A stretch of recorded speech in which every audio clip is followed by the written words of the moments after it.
வணக்கம். நேற்று மோடி இந்த பணத்தட்டுப்பாடுக்கு வந்து அருமையான ஒரு ஐடியா கொடுத்துருக்காரு.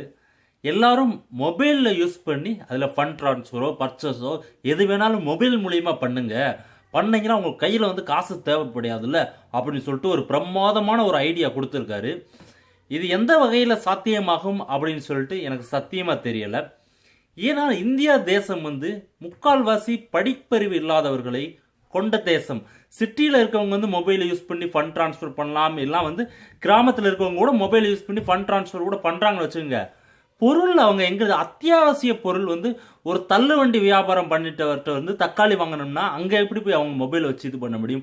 ஒரு தோட்டத்தில் விவசாயி தன்னோட வேலை பார்க்குற வந்து உங்களுக்கு வந்து கூலி வந்து கொடுக்கணும்னா அவங்க எப்படி வந்து மொபைல் வச்சு பண்ண முடியும்? இந்தியா தேசத்தில் வந்துட்டு இப்படி வந்து மொபைல் டிரான்ஸ்ஃபர் பச்சு பண்ணுங்க அப்படின்னு சொல்றதெல்லாம் வந்து ஒரு வெக்கைக்கடான ஒரு விஷயம் கிடையாது. நம்ம என்ன ஒரு வெஸ்டர்ன் கண்ட்ரியா இருக்கும், எல்லாமே வந்து கார்பரேட் மயம், விவசாயம் முதற்கொண்டு எல்லாமே வந்து கார்பரேட் மயம் ஆயிடுச்சு. அவன் எல்லாமே வந்து ஆன்லைனில் டிரான்ஸ்ஃபர் பண்ணிக்கிட்டு இருக்கான். இப்போ இவர் சொல்லுகின்ற ஐடியா வச்சு பார்க்குறப்ப யாருமே சிறு தொழில் பண்ணுறவங்களாம் இருக்காதீங்க, எல்லாம் ஓடிருங்க.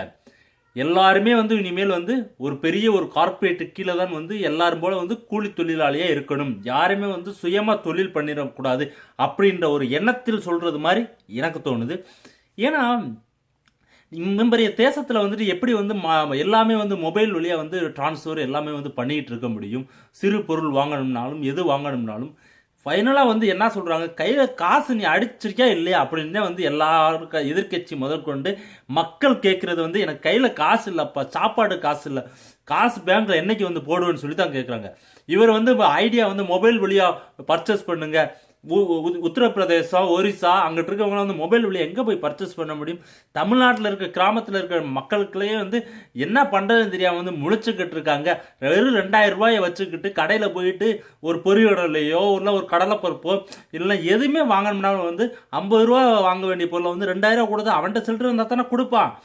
ரொம்ப கஷ்டப்பட்டுக்கிட்டு இருக்கிற சூழ்நிலையில் வந்துட்டு அசால்ட்டாக வந்துட்டு எதிர்கட்சிகள் வந்து என்னை பற்றி குறை சொல்கிறாங்க. ஏன்னா அவங்க தான் வந்து மக்கள் சந்தோஷமாக இருக்காங்க, எதிர்கட்சிகள் தான் வந்து பணத்தை பதுக்கி வச்சிருக்காங்க, யாரெல்லாம் கருப்பு பணம் வைத்திருக்கிறார்களோ அவங்க தான் பதட்டப்படுறாங்க. ஆனால் வந்து சாதாரண மக்கள் எல்லாமே மிகவும் சந்தோஷத்துடன் இருக்கிறான்னு சொல்லிட்டு எங்கே இவருக்கெல்லாம் இன்ஃபர்மேஷன் வருது, யார் வந்து இவருக்கு வந்து தகவல் கொடுக்குறாங்க, எப்படி சொல்கிறாருன்னு தெரியல. பாராளுமன்றத்தில் வந்து பேச சொல்கிறாங்க, அதுவும் போய் உட்காந்துட்டு வந்து வாயை மட்டும் வேடிக்கை பார்த்துட்டு மன்மோகன் சிங் சொல்கிறாரு, தெளிவாக சொல்கிறாரு, மக்கள் தாய் டெபாசிட் பண்ணியிருக்கான். எந்த கண்ட்ரிலையாச்சும் ஒரு கண்ட்ரியில் டெபாசிட் போட்ட காசை வந்து எடுக்கக்கூடாது, இவ்வளவுதான் கொடுப்பே அப்படின்னு சொன்ன ஒரு கண்ட்ரி இருக்கா அப்படின்னு சொல்லி கேட்குறாரு. அவர் கட்சி வேணுமானா வந்து நிறைய ஊழல் பண்ண கட்சியாக இருக்கலாம். ஆனால் அவரை பொறுத்தளவுக்கு இந்தியா பல தருணங்களில் ஒரு பிரச்சனையில சந்திக்கும் போதெல்லாம் அவருடைய பொருளாதார கொள்கையை வந்து இந்தியாவை வந்து விழவிடாமல் வந்து தாங்கி பிடிச்சது தான் வந்து ஒரு யதார்த்தமான உண்மை. அதனால அவர் கொஸ்டின் கேட்குறாரு, அதுக்கு பதில் சொல்லுங்க. அப்புறம் வந்து இந்தியாவோட ஜிடிபி வந்து 2% வரைக்கும் வந்து டவுன் ஆகும்ன்றாரு. அதுக்கு உங்களோட ஆன்சர் என்ன?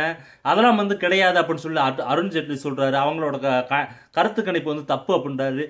சரி, நீங்கள் இந்தியாவோட க்ரோத் வந்து எப்படி இருக்கும் இந்த பணத்தை வந்து இப்போ பிளாக் பண்ணியிருக்கிறதுனால? 50 நாளில் சரியாகும்ன்றீங்க. எவ்வளவு காசு வந்து நீங்கள் அச்சடித்து வச்சுருக்கீங்க, எவ்வளவு காசு வந்து தேவைப்படுது அப்படின்றத வந்து நீங்கள் மக்களுக்கு சொல்லணும். இது எவ்வளோ, அதாவது ஆரம்பிச்சதுலேருந்து இன்னைக்கு 18-19 நாளாச்சு. 38 முறை வந்து நீங்கள் வந்து திட்டங்களை வந்து மாற்றிருக்கீங்க. ஒரு நாள் 4500 ரூபா தான் கொடுப்பேன்றீங்க, அப்புறம் வந்து 2000 ரூபா கொடுப்பேன்றீங்க, அப்புறம் வந்து 1000 ரூபா இவ்வளோ நாள் தான் கொடுப்பேன்றீங்க. இப்படி இது மாதிரி வந்து 38 திட்டங்கள் வந்து போட்டிருக்கீங்க. நீங்கள் அறிவிச்ச 500 ரூபாய் 1000 ரூபாய் தடை அறிவிச்சதுலேருந்து 38 திட்டங்கள் வந்து இது பண்ணியிருக்கீங்க. இப்படி ஒவ்வொரு நாளும் வந்து நீங்கள் வந்து கொடுக்க வந்து பேங்க்கில் இருக்கவங்க வந்து எப்படி அவங்களால சமாளிக்க முடியும்? நீங்கள் காசு கொடுத்தா தான் பேங்க்காரங்க கொடுப்பான் நமக்கு. அவன்கிட்ட வந்து நீங்கள் வெறும் 2000 கொடுத்து போட்டீங்கன்னா அவங்க மக்கள் வந்து போகிறவங்க 2000 ரூபா தேவை கிடையாது. ஒரு சாதாரண ஒரு விதை வாங்க போகிறதுக்கோ இல்லை எதுக்கோ வந்து ஒரு இது கிடையாது. 2000 ரூபா வந்து யாருக்கும் தேவை கிடையாது. ஒரு 500 ரூபாயோ 1000 ரூபாய்க்குள்ளே தான் வந்து தேவை. 2000 ரூபா கொடுத்து அது சில்லறை கொடுக்குறதுக்கு ஆள் இல்லை. இது மாதிரி பிரச்சனைகளை சந்திச்சுக்கிட்டு இருக்கப்போ வந்து நீங்கள் அசால்ட்டாக மொபைல் டிரான்ஸ்ஃபர் யூஸ் பண்ணுங்க அப்படின்னு சொல்லிட்டு சொல்கிறீங்க. ஃபைனலாக என்ன சொல்கிறீங்கன்னா, ஜியோ மொபைல் வந்து 1000 ரூபாய்க்கு வந்து வரப்போகுது ஜனவரியில். அந்த ஜியோ மொபைல் எல்லாரும் வாங்கிக்கோங்க. அப்புறம் வந்து ஜியோவில் வந்து மணி வாலெட் ஸ்கீம் போடுறாங்க, அதை யூஸ் பண்ணி மணியை டிரான்ஸ்ஃபர் பண்ணிக்கோங்க அப்படின்னு சொல்லிட்டு சொல்ல வர்றாருன்னு நினைக்கிறேன். கூடிய விரைவில் வந்து நீங்கள் அதையும் நீங்கள் எதிர்பார்க்கலாம். ஜனவரி மாதத்தில் ஜியோ 1000 ரூபீஸில் வந்து ஒரு மொபைல் ஃபோன் விடுறாங்க. அது 4G. அது மூலயமா வந்து நீங்கள் வந்து மணியை வந்து ட்ரான்ஸ்ஃபர் பண்ணிக்கலாம். இல்லை வந்து அது ப்ரீபெய்ட் மாதிரி வந்து டெபிட் கார்டோட லிங்க் பண்ணி வச்சுட்டு இந்த பேடிஎம் மாதிரி வந்து சார்ஜ் பண்ணி பண்ணிக்கலாம் அப்படின்னு சொல்லிட்டு அந்த மொபைல்லே ஏதாச்சும் ஒரு ஆப்ஸை யூஸ் பண்ணி இன்பில்ட்டாக கொண்டு வரப்போது அதை யூஸ் பண்ணுங்க அப்படின்னு சொல்லிட்டு இப்போ பிக் பஜாரில் எப்படி வந்து போய் காசை மாற்றிக்கலாம் அப்படின்னு சொல்கிறாங்களோ, பிக் பஜார் ஒரு பிரைவேட் ஆர்கனைசேஷன், அது எப்படி வந்து யார் அப்ரூவ் பண்ணுறா, யார் வந்து அதெல்லாம் வந்து அலோவ் பண்ணுறான்னு தெரியல. நிறைய கவர்மெண்ட் ஆர்கனைசேஷன், பிஎஸ்என்எல் இருக்குது, ரயில்வே இருக்குது, இப்படி நிறைய கவர்மெண்ட் ஆர்கனைசேஷன் இருக்குது. அங்கெல்லாம் வந்து கொடுக்காம பிக் பஜாரை வந்து எதுக்கு செலக்ட் பண்ணி கொடுக்கணும் அப்படின்ற கொஸ்டினே நிறைய மக்கள்கிட்ட இருக்கு. அது மாதிரி எல்லாம் வேலைகள்லாம் உங்களுக்கு ஐடியா யார் கொடுக்குறாங்க? இது வந்து பார்த்தீங்கன்னா பெரிய ஒரு திட்டம் மாதிரி தெரியல. இது வந்து மக்களை வந்து பெரும் பாதாளத்தில் தள்ளக்கூடிய ஒரு திட்டம் சொல்லிட்டு எல்லா பெரிய ஆட்களும் வந்து ஜிடிபியை பற்றி அனலைஸ் பண்ணுறவங்க, பிளானிங் கமிஷன், பழைய ரிட்டையர்ட் பிளானிங் கமிஷன் எல்லாத்துமே சொல்கிறாங்க. ஆனால் நீங்கள் மட்டும் இது வந்து இந்தியாவை வந்து தூக்கி பிடிக்கும் அப்படின்றீங்க. எங்கே தூக்கி பிடிக்குதுன்றத வந்துட்டு இன்னும் ஒரு மாதம் இல்லை 2 மாதத்துக்குள்ளே தெரிஞ்சிடும். இன்னைக்கு பார்த்தீங்கன்னா சாட்டர்டே சண்டே பேங்க் வந்து 4th வீக்னால லீவு. மக்கள் வந்து ஏடிஎம்ல ஆல்ரெடி 99% ஏடிஎம் தமிழ்நாட்டில் காசு இல்லை.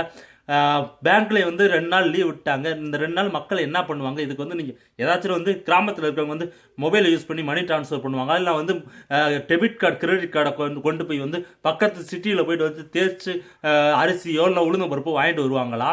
இது என்னமோ எனக்கு தெரிஞ்சு மொபைல் இதெல்லாம் யூஸ் பண்ணுறது வந்து ஏதோ இருக்க சிறு தொழில் பண்ணுறவங்க 10,000 20,000 இன்வெஸ்ட் பண்ணி தொழில் பண்ணுறவங்களாம் காலி பண்ணி விட்டு எல்லாம் கார்பரேட் மயம் ஆக்கக்கூடிய ஒரு சூழ்நிலைக்கு தள்ளும் அப்படின்றதான் ஒரு 100% ஒரு உண்மை. ஏதோ பண்ணி இப்படி பண்ணி மக்களை வந்துட்டு நம்ப வச்சுக்கொண்டே இருக்குது. இதுக்கு வந்து நிறைய ஒரு பக்தர்கள் கூட்டம் வேறு இருக்குது. நீங்களாம் முட்டாப்பையா அப்படின்னு சொல்லிட்டு வந்துருவாங்க. வாங்க வந்து ஏதாச்சும் பேசிக்கிட்டு இருங்க, வாங்கடா. நன்றி.